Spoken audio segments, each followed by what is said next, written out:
Jay, I appreciate you coming on, sir. It's a pleasure to have you. Thank you. Glad to be here. Yeah. I wanted to start here, sir. When did you start playing drums? Wow. 10 years ago, at the tender age of 35, Wow. 34, 35, I started playing as a full grown adult. That's good. Yeah, Better late than never. yeah, no, I had a whole other music career prior to that. And then I quit abruptly and walked away from it. And I published a book, a memoir in 2011 about it, being a hip hop producer and an artist. And I just got burnt out. And for a few years, I was kind of just the early 30s panic that kind of settles in. I mean, now that age is getting older because society is moving in a different way. But when I was 30, 31, it was like doom.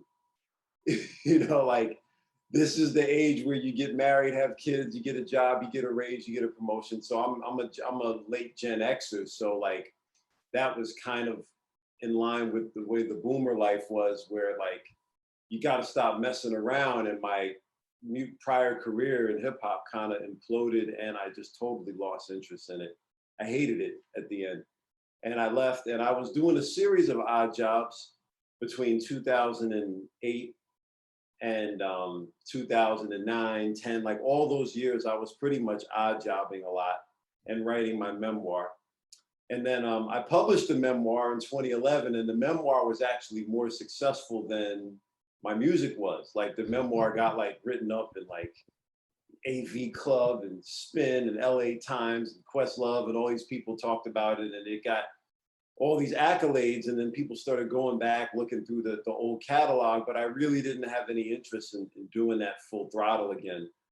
And 2 days after my book came out, like at the time I lived with my grandmother. I lived with my grandmother from the time I graduated college in 99 until the end of her life at the end of 2015. And I was, but she was pretty able-bodied, but towards the end of her life, she started to get dementia. So being a live-at-home caregiver is extremely stressful, especially dealing with dementia. And I was pretty young to be dealing with that. I was in my early mid-30s, dealing with that for the first time. And most people deal with it with their parents when they're a little older, but I was dealing with it as a grandchild. So in my early 30s, and I'm starting to deal with this. And at the time, I'm odd jobbing. My life is kind of all over the place. And I had picked up a pair of drumsticks and was just playing on the pillows in the living room. And my dad used to always come visit, and he'd work with me. He and I would work to take care of my grandmother, and we would trade shifts. He would fly into town, and he would relieve me so I could go work and do odd jobs so we could survive. And he saw me playing with the sticks on the pillow. And one day when I was out at one of my odd jobs, I came home and there was a drum set in the basement. My dad, as a 34-year-old man, my father bought me a drum set. I felt like a 7-year-old kid at Christmas, but I was a grown-ass man with bills, and my father bought me a drum set. Because he's like, he's kind of looking at me like, like you've been a musician all your life, and then you kind of left the hip hop thing, and you haven't really made any music. And I was just odd jobbing trying to figure. He said, I saw you with those sticks, and you were I was kind of interested. I guess he saw something that I couldn't see. And I just started beating on the drums, just playing along the James Brown records and stuff. And I did that for about 6 months. And then this light bulb went off, like, what the hell are you gonna do with the rest of your life? Like at this point, I'm 35, 40 is like around the corner. Like the 9 to 5 thing didn't work. I wasn't gonna go back to school. And my grandmother's getting sicker, and now I'm here all day. She can't hear shit.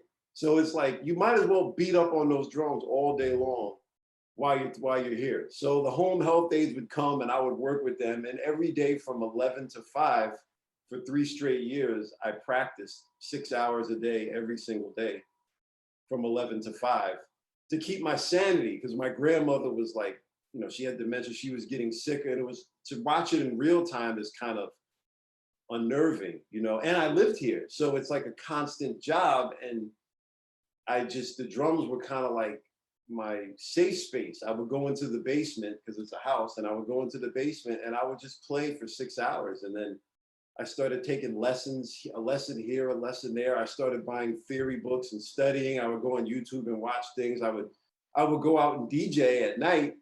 And before you DJ, there's other DJs who play. And for the first couple of hours, I would bring my practice pad. Actually, this is the pad I actually use. This is the original pad. It's got some road time on that. My friend Erin, she passed it on to me when I first started playing. And a pair of sticks and a stand. And I would go to a lounge where I was DJing, and for the first 2 hours while I was waiting to get on the turntables, I would play rudiments to the music. So I would some days practice 8 hours a day. Now, if you're looking at young kids who learn an instrument, just like I was a bass player. When I was in grade school, I was a bass player prior to hip hop. And then when I got into hip hop, same thing. There's your 10,000 hours. There's this thing where you play 5, 6, 7, 8. You come home from school, you do your homework from 4 to 9, you're practicing. And you suck for a very long time. And then one day you don't suck anymore. And the same thing happened, except I was a full-grown adult with bills. So the same thing that would happen to a teenager or me as a kid, it happened again as an adult, because if you put that much time in, you're going to see results. It's just most adults have kids, they have married, they're working. And I was doing odd jobs at night. So during the day, like around this time, I'd be like keeping an eye on my grandmother. And like, I could either be on Twitter all day, wasting the day away, or I could just be constructive with the time as a caregiver. So every day, I played every day. I would do a lot of research on recording drums, and I came out of the hip hop world. So I'm like, well, how did they get drums to sound like they sounded on all these records they sampled? So I went down a rabbit hole with vintage drums, mic techniques, heads, treatment, the musicians themselves. Like I started reading all their life stories. I eventually got a Red Bull Music Academy radio show where I would bring those guys in and interview them with us sitting. So I just became totally entrenched in becoming a nerd for drums. And it was like a crash course. This all happened in the course of a couple of years. And then little by little, I started using some of my hip hop connections to get work as a drummer. Like, yo, we sampled this drum beat from this old record and it's gonna cost us $10,000 and half the publishing. Can you replay it 95% so it sounds close enough, but not so close that we catch an infringement? And I knew enough to be able to do that. So I started making money as a sample recreator. And then eventually that expanded into playing live and playing with bands and touring, and then having my own band, and now being a hired gun. And it expanded little by little as the years went on, the natural progression of going from a sample recreator to session player to tour drummer to band leader to song composer. It was just a natural progression over the years. But it just kind of happened. It started in 2011, 12 by accident. So Wow. I mean, that is a real natural progression of things. Did you always have an interest within drums, even when you're, I mean, even further back from the rap career, playing bass as a kid, where you're like, yeah, like these, like they always grabbed your attention? Always. Like the bass, to me, the bass is the translator of the band. How he locks in with the drummer is the pocket, but then how he coordinates with the chord changes and the melodic side of the band, he's supporting the chord changes and the harmonies and the melodies, but then his timing is locked in with the drummer. So he's kind of like the liaison between the drums and the rest of the band. So being a bass player, I had an understanding, I guess, of natural pocket and feel from studying great bassists as a kid, great funk bassists as a kid. By understanding funk bass playing, I inherently had an ear for funk drumming. And then from being a DJ and a producer, I had a great sense of drum sound from a production standpoint. What makes a good snare sound, a good kick sound? That came from production. And then the natural time, I had to work on it. But as a DJ, you have an internal metronome, because prior to Serato, we would blend vinyl records and you had to have an ear and pitch switch, slow it down, speed it up, you tap the record, whatever you had to do to keep the pitch. So like when I'm playing, I can kind of tell relatively quickly if I'm dragging or rushing because of the DJ side. So I think a lot of drummers don't have the production, DJing, and bass background. So what I didn't have in insane Buddy Rich chops, I had in knowing how to get a good drum sound, how to get a good drum feel, and how to play drums on good sounding records. That compensated for my lack of being able to do a single stroke at 500 beats a minute. Like I worked on that over time and got my chops to a respectable place. But to this day, I'm not a gospel chop. You know what I mean? I'm not like a Guitar Center, like drum off shit. Like that's not my lane because I started late. Those guys were playing since they were one, and they played in church, and then it's kind of part of their whole lineage as drummers. Whereas mine comes from production, DJing, what gets the crowd moving on the dance floor, groove, things like that, and a great recorded drum sound. So all those things inspire the way that I play drums, the way I do drums, the way I mic drums, the kind of drums that I play, the heads, everything else is inspired by, my prior careers to drumming. It influences the way that I approach drums as an instrument. Yeah, all these elements really, I mean, even if you're not even conscious of it, it is all accumulating into what you know and what you feel, especially with drums. I mean, feeling is a huge part of it. As you were just saying, I'm just really piggybacking off of what you're saying, man. I'm letting you do all the heavy work. I'm like, all right, I'm gonna ride his coattails on this. Right.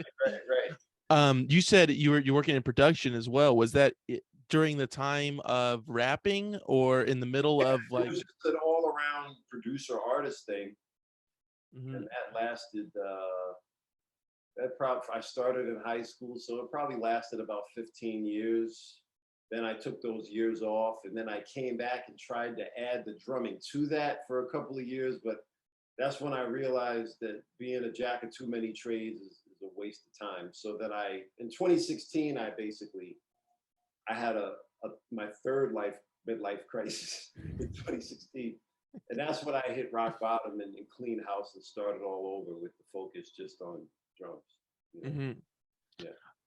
And with the drums, I mean, you've made multiple drum break albums now. And what was the lineage between picking up the sticks for the first time and making your first album? The drum break records, like I said, that happened by accident overnight. Like, not overnight, but my first drum break record, which is ironically the one that's been sampled the most, I had only been playing 2 years when I recorded that. Wow. It came out in early 2014, and I started playing in late 2011. So we're looking at 2.5 years into my playing. I made it, and but people, it was amateur in a lot of ways from recording and a playing standpoint, but the rawness of it, people seemed to like it. And as I got more polished and better as a drummer, that it was like people used it less and less because, I guess the candor of it was the appeal.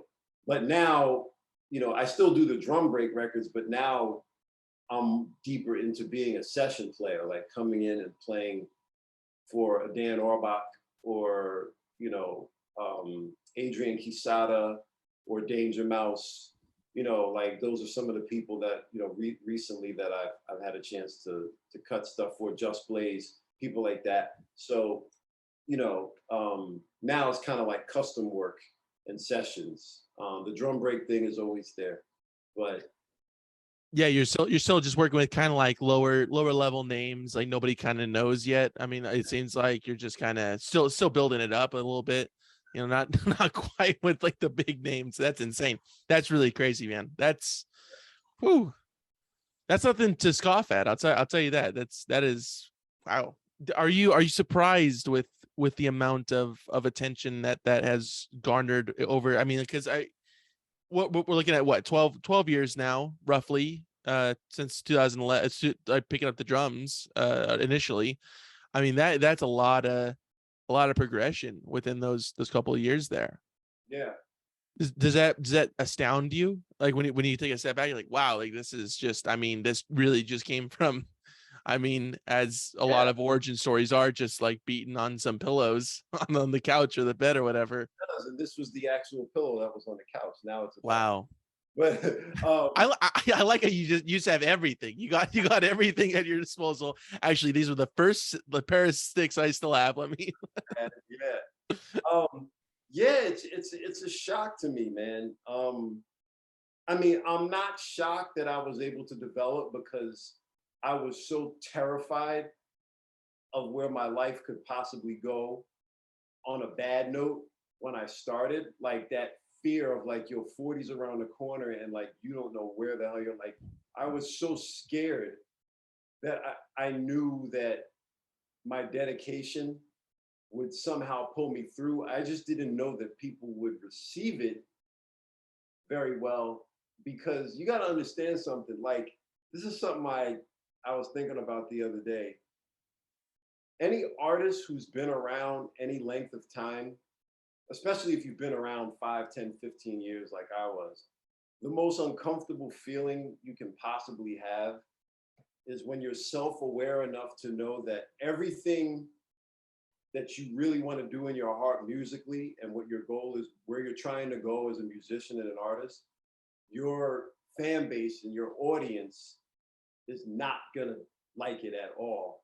And everywhere that you're expected to go, everything you've built up to this point, everything your audience wants and expects from you, the thought of doing that makes you want to jump off a project roof.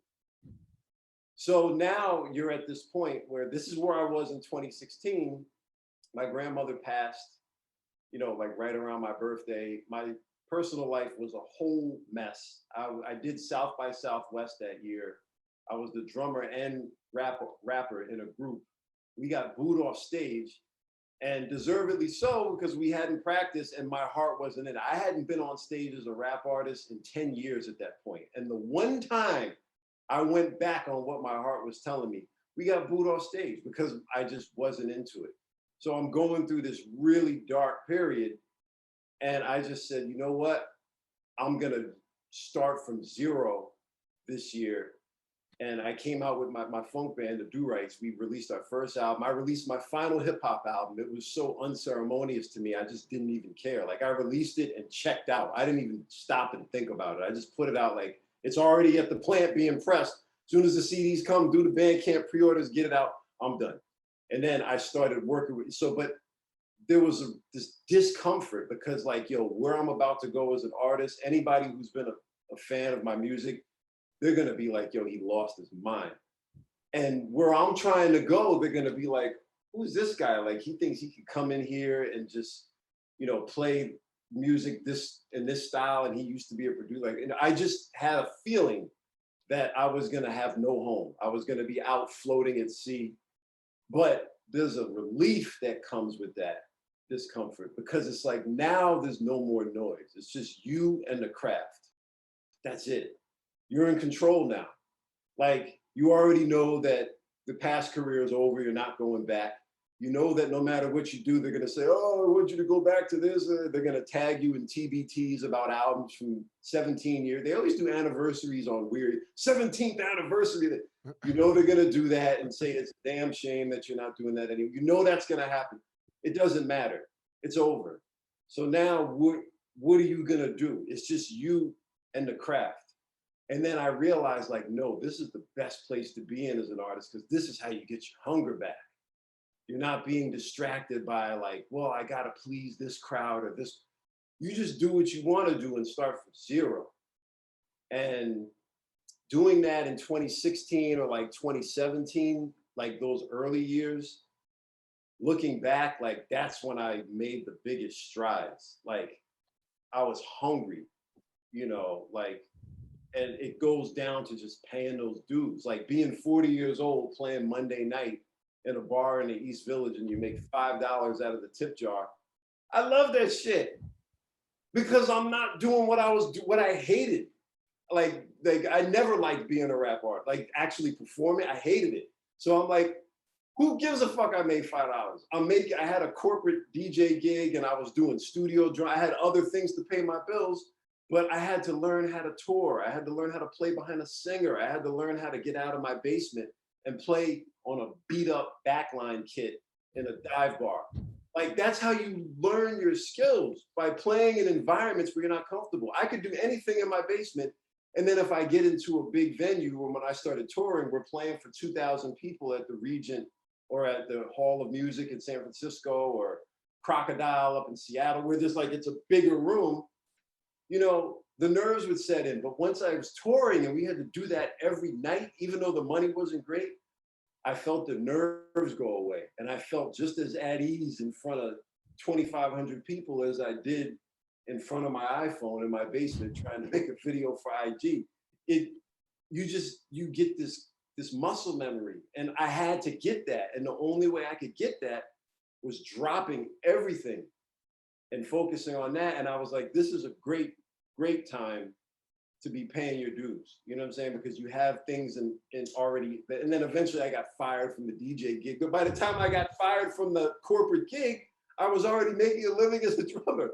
Who gives a shit? The corporate gig was becoming a stress anyway, right? But I had things in place so that I could afford to play in a dive bar for no money for like 10 people at 40. Most people at 40, they think you're losing your mind doing some shit like that. But I know that I know that if I was 17, at that point I had been playing about 5 years. So if I started playing at 12 and then I'm 17 doing that, what makes me any different? Just because I'm 40, I got to pay the same dues that a teenager has to pay. The only difference is I have experience he or she doesn't have from my experience in the business. And I'm old enough to know, don't waste time trying to be, you know, like an Olympian show off. Like, stay in your lane. You know, like I was able to cut all the unnecessary steps because I know where my bread is buttered and what I have to do, right? But I always say that, like, those, looking back, those uncomfortable years, to answer your initial question, I'm shocked that people on that level, like a Dan Orbach or somebody, would call me. But then I'm not shocked that I was able to make the progress to get there, because I knew I cut out all the unnecessary stuff, and I knew how hard I was working and how bad I wanted to do it. So I'm not surprised that I was able to get to a point of them calling me. I'm just surprised they noticed me amongst a sea of a zillion people, you know, but I knew I'd have what it took to eventually do that. Right, right. Yeah. How important is to have, and you touched on this earlier, that internal metronome and the feeling for drums, especially? I mean, not just music in general, but drums specifically. How important is that to have that? I heard Steve Jordan is one of my favorite drummers, and he's one of the greatest drummers of all time. And he's playing with the Rolling Stones. He was Charlie Watts' replacement. That shows you how much he respects. And he's a producer, so he knows good music. And he said something once. He just said something about the quarter note and just respecting the quarter note in the song, and then the space in between it. And then you sit and you listen to you feel all the subdivisions in between the quarter note, and adrenaline and nerves make us want to rush to the next one. But the more you lay back, it's there. And then you embrace all that space in between the quarter note, whether you play or don't. What you choose to leave out might make it even funkier. Just respecting the space in between the notes as much or more than the notes you play themselves, that's where the feel is, you know, like, so I say the space between the quarter notes, like that space, and then and even with your 16th notes, like, or your 8th notes, or your triplets, whatever you're doing, the space in between is where the magic is. Yeah. Or ghost notes as well, expanding on that. Notes, yeah, ghost notes are kind of like what you're playing actual ghost notes, but sometimes it's what you're not even playing. Mm-hmm. It's what's implied, or what's not rushing or dragging the next note, or rushing it and dragging it in the right way for that song. You might be intentionally trying to push or lay back, you know, or like walk the line between a 12/8 and a 4/4, and then purposely get that or, just the way that the attention to the detail that you give each subdivision is going to determine what the feel is, the space in between the notes. So I was told was, and then Steve Jordan was talking about the care he gives each quarter note, and then his groove is like as big as the friggin' Grand Canyon. Like it just, when he plays, you're just like, oh, and it's like he's not playing a lot of notes, but there's so much attitude and intent behind every note, and how he's treating that space. It's like, oh yes, Purdy, like all the greats did the same thing. Sure. It's that's, I mean, that's a really specific talent to have feeling where there is nothing. I mean, that's a truly gifted person to be able to, emote that emotion, like, oh, like I felt that even though there's nothing there. Yeah. Truly, truly special. Yeah. If you had started playing drums earlier, let's say 17, how would your life be looking different now in 2022? Question. I think I probably would have done the opposite flip. I would have become a producer. That would have been the initial next step. Because the way I like to play drums and what inspires me about drums, that wasn't happening in the 90s when I was 17. There's a reason I stopped playing bass and went over to being a sampling producer, because I have this thing for late, 60s and 70s funk, jazz and funk and soul. And in the 90s, when I was a teenager and in this position where I could go off and make the bass a career, everything was based on drum machines. And even the R&B artists at the time were sampling drum loops and programming drums. And that music in the 90s was very clean sounding. Like when you played actual instruments, the live instrumentation, even the touring bands in the 90s, like a lot of R&B artists and rock artists would use drum machines and samplers in the studio, but live, everybody had a band. And, they had those Tama rock sets with the clear heads, and everything is like arena stadium sounding, and everything is super clean. And that old nasty out of the ground drum sound, and the terrible $5 dynamic mics, and like all the stuff that I loved about recorded drums and recorded bass, nasty overtones and fret noises, that stuff was taken out of the production and of the records in the 90s. They cleaned all that up. They compressed everything. They had these really clean Mackie boards, consoles that they would run stuff through. We were using ADATs and DA88s, and digital tape. So the sound was a lot different. And I think one listen back at like a bass tape that I did would make me sick to my stomach. And then I would just go off and start sampling, because at least when you're sampling, you're recording a direct source from 1973. So it has a little bit of character to it already. You know what I mean? So like, I think if I started as a bass player. So in other words, the same thing that happened would have happened anyway. I was a bass player. If I was playing drums, the same thing would have happened. I just think the sound that I like from my instruments and the production that I like on records, you can do that now. You look at Bandcamp, they got genres I've never even heard of. They do a Bandcamp feature, and like, this is klezmer mixed with trap, mixed with gospel, mixed with, and I'm like, God damn, that's like 15 genres. And like, the band is like this. And I'm like, well, they got an audience. Like in the 90s, everything went through major labels. So it was kind of like, how do we categorize you? Okay, you sound like, at that point, it would be like, okay, you have a sound like Bad Boy or P. Diddy, or you have to sound like Teddy Riley and Blackstreet, or you sound like 112, or, you come out of the church, you have a gospel thing, or, a dirty, grimy hip hop like a Mobb Deep, or, so there were categories, and they signed people based on those tropes. Now my group Du-rites, we've been pressing all our own records, independent. You can have your own lane now. So now I always say, people want the 90s back later for that shit. Because I lived through the 90s. That's bullshit. Now is the time. Yeah, the floodgates are open. Anybody can make music. Spotify royalties cheapen. Yeah, I get that. But from a creative standpoint, this is a great time to be alive because you can find an audience and have your own thing. It's okay to be influenced by 7 or 8 different things. Back then, it was like, well, like I went through it as a hip hop artist. Like I was inspired by De La Soul's 3 Feet High and Rising, and also inspired by Project Pat.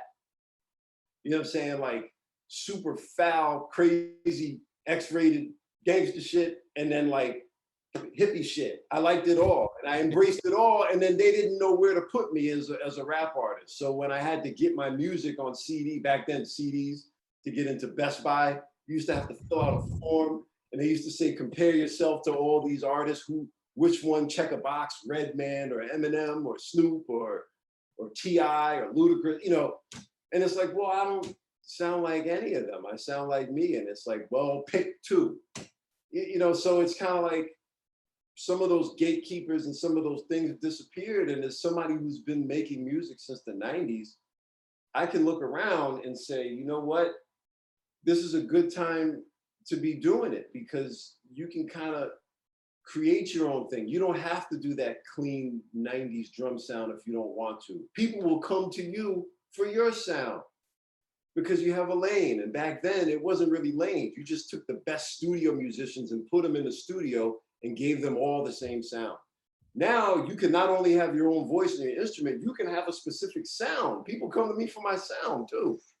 Like, the way you record your drums, you know what I'm saying? The way I don't endorse any drum companies. I play obscure old small brands from the 60s that nobody can find anymore, that nobody cares about. Like Remo, yeah, stuff like that.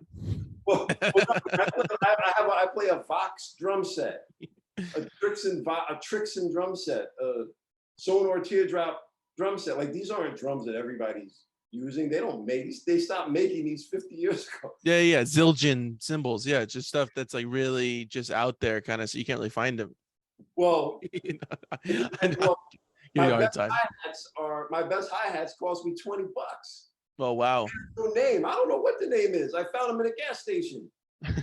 People are talking about gear. I'm like, I got these hi-hats in a gas station in Bushwick.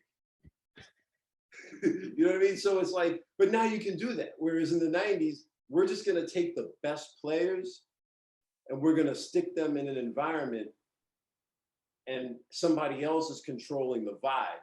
But now you can not only play your way, but now you have a whole vibe. The way your studio looks, the way your recording sound, the gear you're using, the way you're approaching your stuff. You can create a whole vibe around your musicianship and do your own thing, and people come to you for that. That wasn't really a thing back then. Maybe for a producer, but not so much for an instrumentalist. Mm-hmm. Mm-hmm.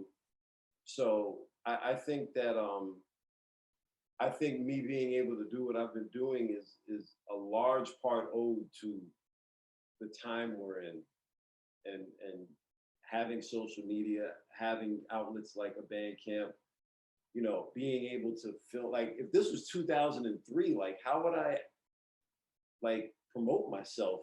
Say I made this switch to drums in 2003. How would I let people know? I would put it on my website, I guess. But if you don't go to my website, the algorithm's not gonna put my website, hey, here it is.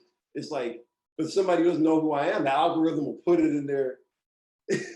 And that's how Dan Orbach found me, on Instagram. So it just goes to show you,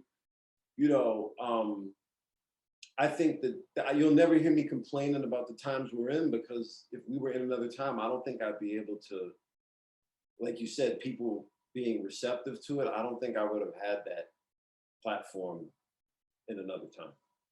Sure. The Durites, you had mentioned that briefly. Was that the first kind of getting back into the water, if you will, with music since the leaving rap? Yeah. In terms of a focus beyond just drumming, like basically my partner in the Durites, his name is Pablo Martin. He was the mastering engineer for all my old hip hop records 20 years ago. So he was my mastering engineer. I never knew he was an instrumentalist. He's just Pablo, the mastering guy. I knew he was a sound man and an engineer. That's it. And then towards the end of the rap thing, when I was coming to an end, one day I met up with him and he gave me a CD of some bands he was playing in. He's like, I play guitar and I play bass. That's my main thing. I was like, I've known you for 6 years and I didn't even know that you could play an instrument. And I listened to it. I was like, this is pretty cool. And then, when I was at a music working on my book, he went up on Facebook like he just made the audition for Tom Tom Club. And I was like, what? Like Genius of Love Talking Heads Tom Tom Club? And I called him. I'm like, you're in Tom? He's like, yeah, I got the gig. I'm going on tour with Tom Tom Club. I was like, this guy's legit. And, so he's in Tom Tom Club while I'm doing the book and I'm learning drums. And then one day I go on Facebook. I had been playing about a year. And I go on Facebook and I do a post. And I say, hey, I've been playing drums about a year in my basement, but I don't really know if I'm good or not. Does anybody want to come to my basement and just jam and help me out? Lunch is on me. And, at that time, most of my circle was hip hop people, so nobody cared. And then he was like, when you want me to come, I'll bring my bass. And then he comes over and we start jamming. He's like, how long you been playing? I'm like, a year. He said, you're going to be really good if you stay with this. I was like, really? He's like, yeah. He was very encouraging. And that first day we jammed, which was in February of 2013, we did a song called The Chief and I, which is on our first album. And what we started doing was, at the time, like I said, I was a caregiver for my grandmother, and she was senile, so she didn't know what day it was. And I don't have, I don't have a small family. So I didn't do holidays. And he's from Argentina and living in New York. And at the time, this is before he got married, holidays was when everybody is with their family and you're sitting around doing nothing. So we had a thing with Du-rites. Every time there's a holiday, he would come over and jam. So Passover, so the names of our songs on our first album were Funky Passover, Funky Thanksgiving, Funky Christmas, Funky Easter, Funky 4th of July, Funky Labor Day. Like, those were the names of the songs because we would jam all day on holidays because everybody else had social lives and we didn't. So we would record. And we did that over the years while I was doing break records, while I was trying to kind of come back to hip hop with the drums in tow and figuring out if it's going to work or not. And then when that disastrous South by Southwest show happened in 2016, I went back to my Airbnb, just disgusted. And I called them from the Airbnb. I said, yo, when I come back tomorrow to New York, we're doing this full time. Like, no more back burner, no more holiday. We're doing this every day. We're going to finish this damn album that we've been working on for 3 years. And I'm ready to make this my priority. And at this point, Tom Tom Club is a legacy act. So they do big shows only and when they want to, because Tom Tom Club is not struggling. Like, they're financially good because the publishing on Genius of Love and those, Chris and Tina are brilliant musicians and they've set them, they're legends. So they don't have to grind in a nightclub. Like, they could just say, I'll play this festival and this one and this one. So all that time in between, Pablo's like home, like any other working musician, like looking for a gig. And so, he started a rock band called Lulu Lewis from when Tom Tom wasn't on the road, and he had Du-rites with me. And then eventually the drummer for Lulu Lewis didn't show up. I learned how to play with other people when he had me sit in. Then I became part of that band. So while I was practicing 6 hours a day here, on the days I didn't have to work at night, I would go jam with Pablo and Billy and Walter, the other guys, and I'd go play 3, 4 more hours. But this time I'm playing with people instead of to a metronome or a James Brown record or recording a breakbeat. Now I'm playing with people. So now I'm knowing, yo, you're Russian, yo, you're dragging. That fill's not going to work. Play louder, play softer. So now I'm learning about playing in a group. And then when his wife Dylan joined the group as a lead vocalist, now I learned how to play behind a singer, which is a whole nother thing. And then I auditioned to play with Ben Pirani, who's a soul singer on Coal Mine Records, and I joined that band. That was my first audition in 2016. And then Ben took us on the road. That's when we did those tours where we're playing to 2,000 people. We opened up for Nick Waterhouse on a mid-level US tour every single night. 2,000 people, no more nerves. So like all of this happened gradually between 2013 and the start of the pandemic. By the time we got to 2020, I had already gotten my experience on the road. I got all that. So, now when I go play with Adrian Quisada down in Texas, or, I go to record with Dan Orbach in Nashville, I'm not like, because I had terrible stage fright back in the day. And I've always been a very nervous person, like before a music gig. And then I learned to relax by just playing everything. You don't have time to think. It's, oh God, we're getting out the van, sound check, play again, bullshit food, go to Whole Foods, get a couple of oatmeals, you put hot water in the cup, save money, eat that in the van, drink plenty of water, make your own coffee to save money. It's just this routine, day in, day out. You're in the van, you gotta drive from Vancouver to Salt Lake. It takes 2 days in an Airbnb, no cell phone reception. That hard, I did it as a hip hop artist, but now I had to do it as a drummer.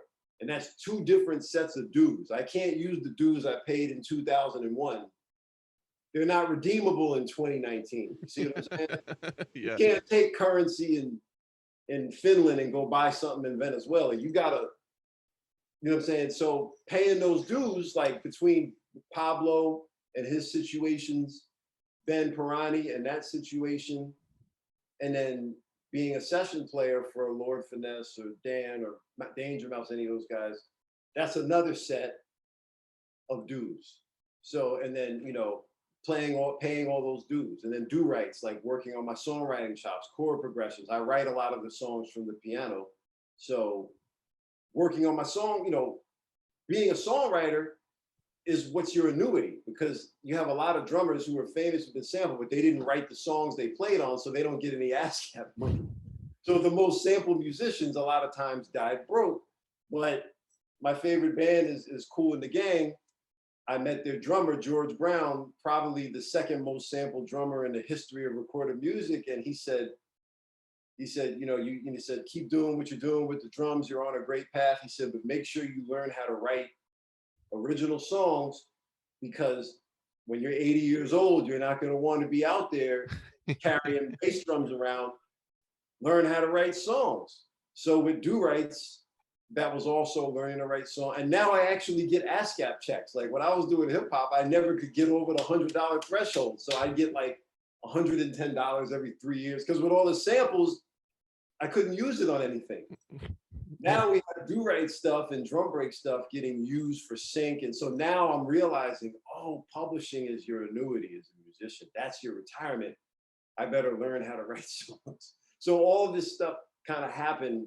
It was a general musician training from 2011, 12 to now, and I'm still learning. Like there's still so much I have to learn, and there's a lot of dues that still have to be paid, but at least I know now, I'm on the right path.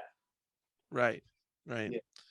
Do you feel more connected to percussion as a whole than rapping or singing? Oh, hell yeah. Hell yeah. Hell yeah. More than all of it. But back in the day, my passion was production. I hated rapping with a passion. I did it because rappers are unreliable. And as a producer, you to make a living, you have to sell beats to other artists.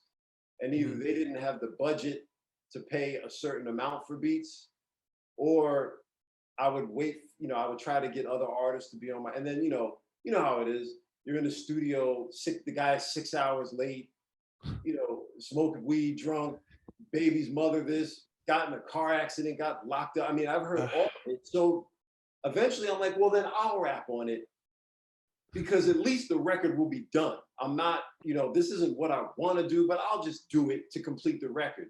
So I did that in the early years, and before I knew it, it took on a life of its own by accident. So now I had an audience that liked me as a rap artist. And they're like, well, now you got to do shows, you got to tour.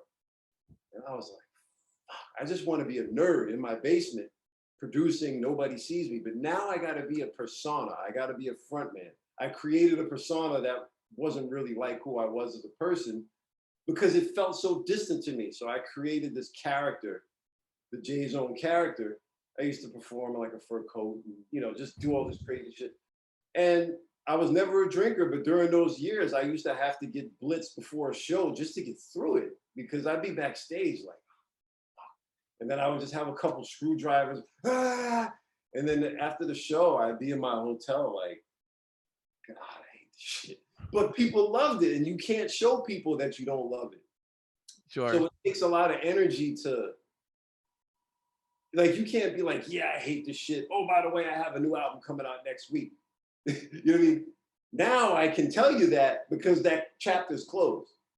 That career's over, you know, but I never liked doing it. It just took on a life of its own and it became your job. Walk into any public space and ask how many people walking around, do you like your job? How many percentage are going to say no?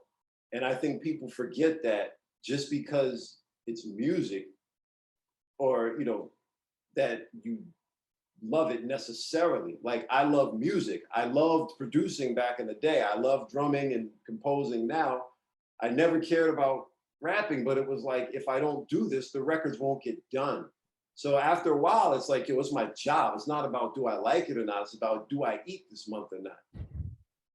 You know, so it was a job. But then music's the kind of job where if you don't look enthusiastic, if you don't look like you're enjoying your job, like you could have an office job and look like miserable and still customer service. How many times do you see somebody who's miserable behind the counter? It doesn't prevent them from keeping their job. They're just at 5 o'clock, they can punch out. If you're doing music and you hate your job, there's no punching out. Like you're on the clock 24/7. And not only that, but you have to look like you enjoy it. So when I stopped drinking in 2006, it became so laborious to act like I cared that I just quit because I just said, I can't actually sit up here and act like, and then in 2013, 14, 15, I was trying to do it because it was familiar to me and I was using the drums and I just said, no, quit everything and start from zero. And that's what I was saying earlier. It was very uncomfortable to go back to zero. But I said, when I get to where I gotta go, it's gonna feel right because it's like a lie. Like you can cover up a lie with more lies. Eventually the lie is gonna come out. You have to keep lying more and more to cover that one. That's what happened with the rap career. Whereas this time around, I'm like, yo, I'm starting over at 40 from zero. It's scary. But I know if I ever get to that point, it'll be genuine because this is what I really want to do, you know? Mm-hmm. Is playing drums a good middle ground between not playing and not being the front man and having to be like all eyes on me all the time because it's like it's a solo endeavor? Oh yeah, it's a perfect balance because everybody knows when you mess up, everybody knows, and you know people are paying attention to you whether they're looking at you or not. But it's kind of cool when there's band photos and I'm not in any of them, and I'm hidden by a cymbal or I'm behind the singer because I've never wanted the spotlight. That was my issue with being a hip hop artist. I hated being out front. Like I'm the leader of my band. I do have vocal bits on stage where I talk and do, you know, dialogue, but ultimately 95% of the show, I'm just playing my instrument. And, you know, and I also think with drumming, which is important that I didn't know because I was just younger back in the day. I think I got bitter because I couldn't compartmentalize. As a drummer, I can compartmentalize. I enjoy, you know, I don't enjoy doing just a 4-bar breakbeat for a rap artist as much as I enjoy Du-rites. But I enjoy it all enough to get up and be excited about it. You know what I'm saying? Like I enjoy playing with Du-rites most or playing for a record or production, you know, give me a break record. Like a break record's like, okay, I've been doing this for X amount of years. It's kind of boring, but shut up and don't complain. You're getting paid to play drums. It's your least favorite of the things, but I still love it enough to do it. So I know as a drummer, not every gig that I get is going to be as fun as the other. And that's what being a working musician is about. You have to understand that not every gig is going to be fun, but you're going to have to, like, it's like when guys, you know, jazz is their passion and they got to do weddings to pay the bills. Not every gig is ideal, right? But it's like, I'm like, as long as I'm doing, as I'm able to do it and I'm doing my craft, I might be playing something where it's not really my style of music, but they want me for the job. I'm like, oh, this is really my thing. But you know what? I'm gonna enjoy it for what it is. Like my attitude changed to learn that not every gig is gonna be as exciting as the next, but as long as you're getting paid to play some drums, shut up and enjoy it, right? And it's like pick something you like enough to where like no matter what the gig is, you can get some enjoyment out of it. It's not a whole slog of a job. So like drumming, like no matter if I'm capable of doing it, no matter what it is, there's always going to be a level of fun, right? Whereas with DJing, I loved playing funk 45s and funk and breaks and disco. But then when I would have to do weddings and play line dance songs, or I'd have to learn top 40, I'd want to throw the freaking turntables out the window. And it was so unbearable that I stopped doing it. You know, like rapping. I didn't mind doing a stupid little verse about something and being funny and making a cool record. Cool, the record is funny, get a kick out of it. Now you got to go perform that. It's not as funny. It's not as funny as when you know what I'm saying? Like, wrote beats. Like I enjoyed making beats for my contemporaries or for my own records, but then now, you make a beat for a commercial where they want you to make a beat that sounds exactly like the latest thing on the radio. And that wasn't my thing. So it's like, but with drumming, it's like, yo, give us something that sounds like this. If I'm able to do it, you ain't gonna hear me complaining. It's work. So picking the right thing where no matter, even at its worst, it's bearable. That's important. You know what I mean? Like, because like coming out of what I came out of before, in my 20s and early 30s, like I couldn't do that again. So, to answer your question, absolutely, like without a doubt, like drums would be first, then probably writing, then production, then DJing, and rap would be last. And then odd jobs right underneath that, yeah. No, odd jobs before rapping. I quit rapping to do odd jobs. All right. I see how this year goes now. Okay. I was making $12.86 an hour when I worked in the high school. That I preferred doing that over being on stage with a microphone. Mm-hmm. Dead ass serious. Wow. Yeah. I mean, that is that. Yeah. But you're returning. That's why we have you on here. You are coming back with a new album, and I'm stoked to hear it. Yeah, rap album. Mm. No. Yeah. I was like, yeah, the Durites out here. I was like, whoa. No. Your rap album. Yeah. He is going on tour. You can catch Jay. He will be in an area near you. It's gonna be good. I have a good feeling about this one. And I will be backstage laying down, and there'll be no show. Is it odd to look at it now as, I mean, I'm as you said this in another interview, so this is not new knowledge, but in a more in-depth kind of way of this, is it odd to go from sampling people to being sampled? Like what is your mindset of it now? It's just surreal to me. Like it's just, but the times have changed so much. Like back in the days, we would sample off records or VCR tapes or television, and now like people will sample right off my Instagram. And like people will tell me in the comments, like they'll self-snitch, like, yeah, I just made a beat out of this. I'm like, damn. But I was like, you can't really get mad because like with all the sampling I've done back in the day, like, so what? Like, so one guy samples it and makes something out of it, but those videos are the reason I got a call to play with the Dan Orbach or, to get on the radar of a Mad Lib, or, So like I put up the videos and people tell me they use them. But then like even the break records, like the reason I did the break records was so that the next generation of producers could have something that I didn't have. Sampling done in a non-draconian fair way. Like for somebody in the bedroom putting shit up on SoundCloud, yo, how do you like, don't worry about what am I gonna get? 5 cents? Like just sample the thing, dude. Like, I don't care. How do you want to be credited? I don't care. Now, if they go off and make a record for Rihanna and there's like a 4-bar loop of my drums, I come from a world of being sued, which I have been, infringement and sweating every time a new album comes out. So I'm not going to be like how people were with us, where I'm going to take your house, I'm going to take your car, I'm going to take you to the cleaners. I'm just going to be like, hey, can you work out some publishing? And that way, everybody's happy.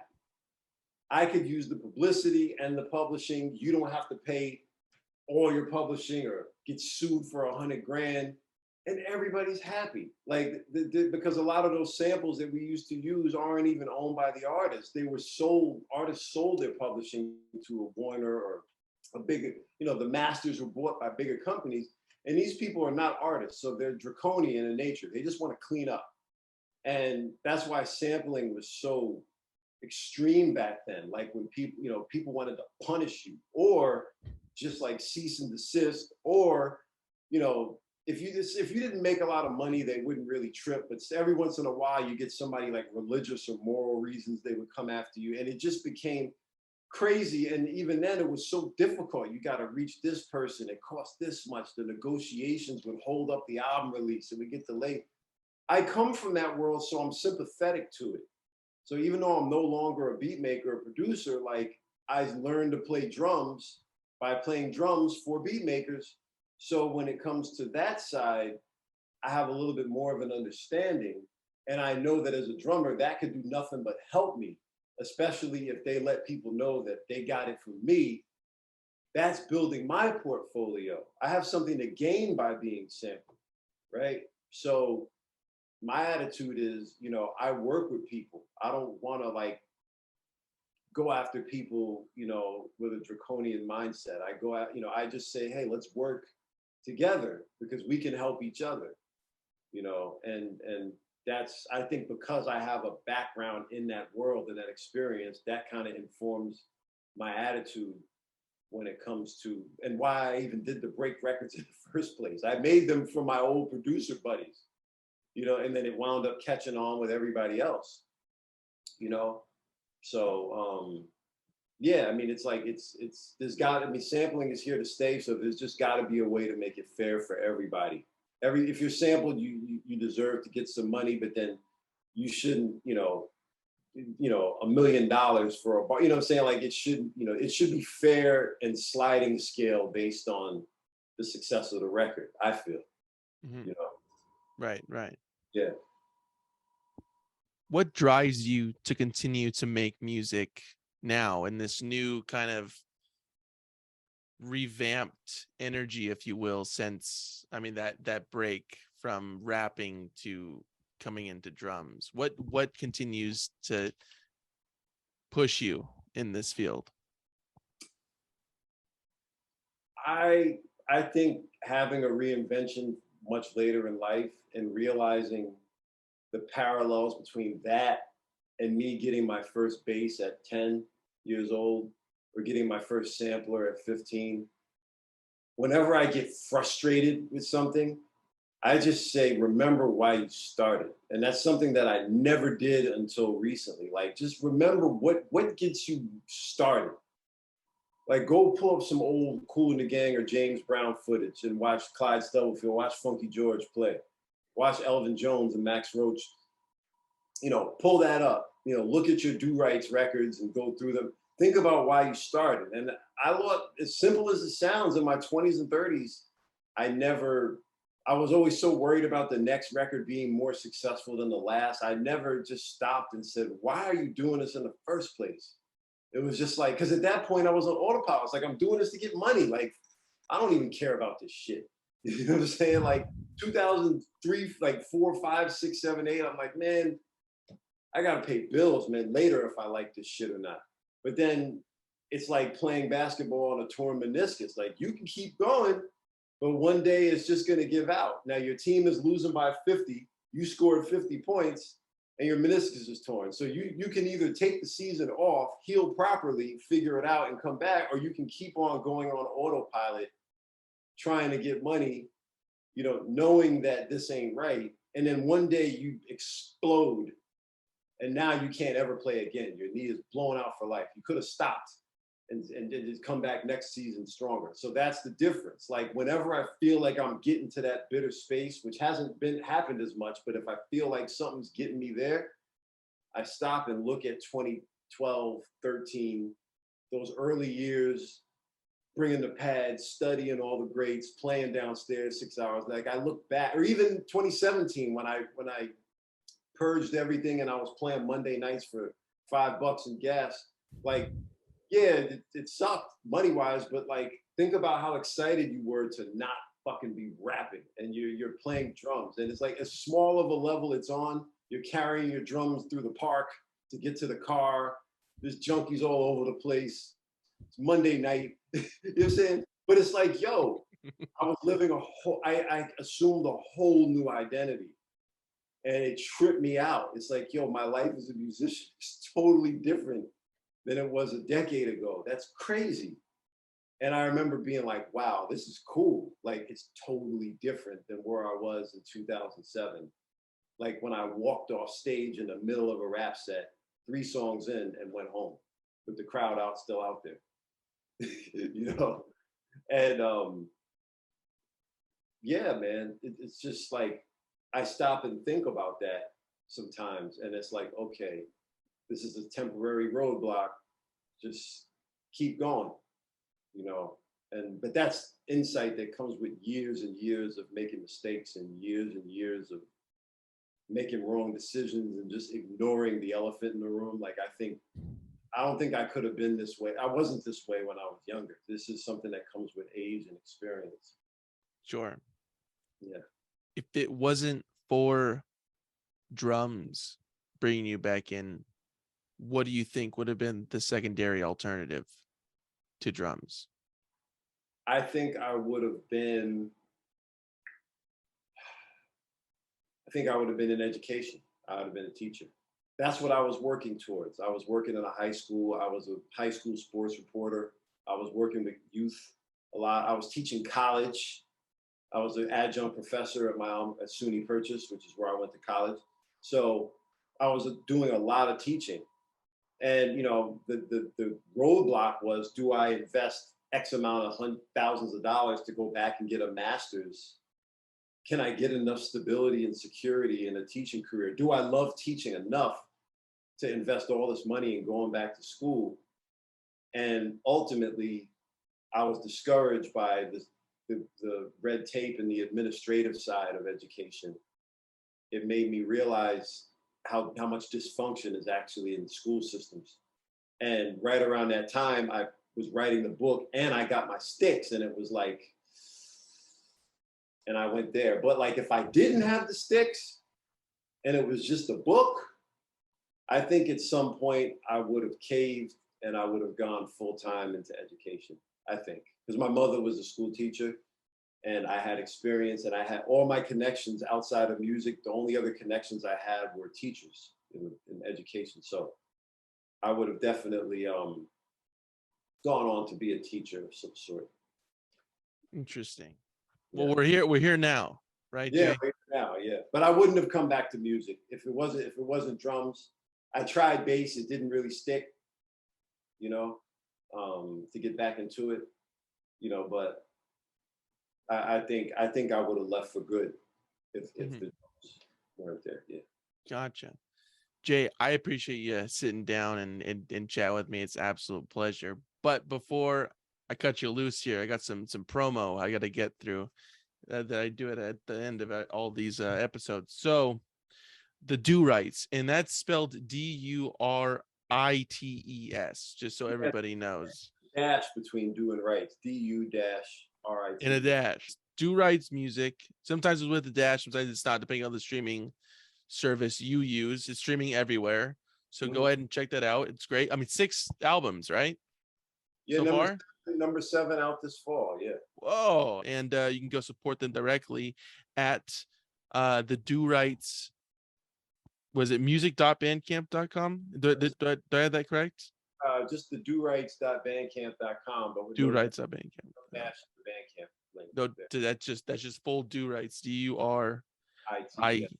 Bandcamp.com. Yeah, that's our Bandcamp. If you Exactly. search the Durites, the first thing that comes up is our Bandcamp. There you go. Spotify. Simple as that. That's the algorithm working for you. I don't Yeah, I don't know what kind of strings you had to pull to get that going, but I'm glad it's there. yeah. And you can keep up to date with all news concerning the band, and of course this new album that's coming out in the fall, at the Durites on Instagram, and that's no dash as well. That's Yeah, just and that's no dash. And then my Instagram is JZone, don't IG. There's no dash there either. mhm. But that's Durites is there too, but it's all my session work and all the projects that I'm playing on outside of Durites as well. Yeah. And everything from break records to all the projects that I played on recently. And I don't post memes and food and sneakers and stuff like that. So it's all music. So when you go there, you can rest assured that it's all music. Could you repeat your Instagram handle one more time for the Uh, people? JZone don't IG. That's JZONEDONTIG.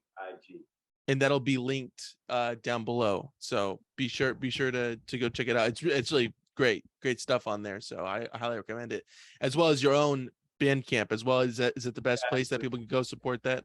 Yeah, that's there as well.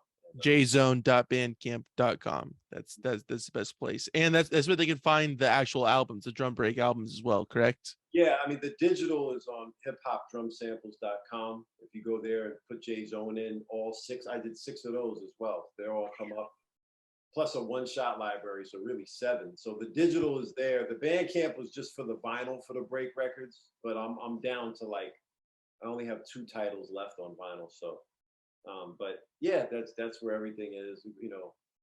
All that stuff comes up relatively easy when you type my name in. So, or Jay Mumford, it'll all come in. Awesome. Jay, man, I really appreciate it. Did we miss anything, by the way? That we got to No, plug.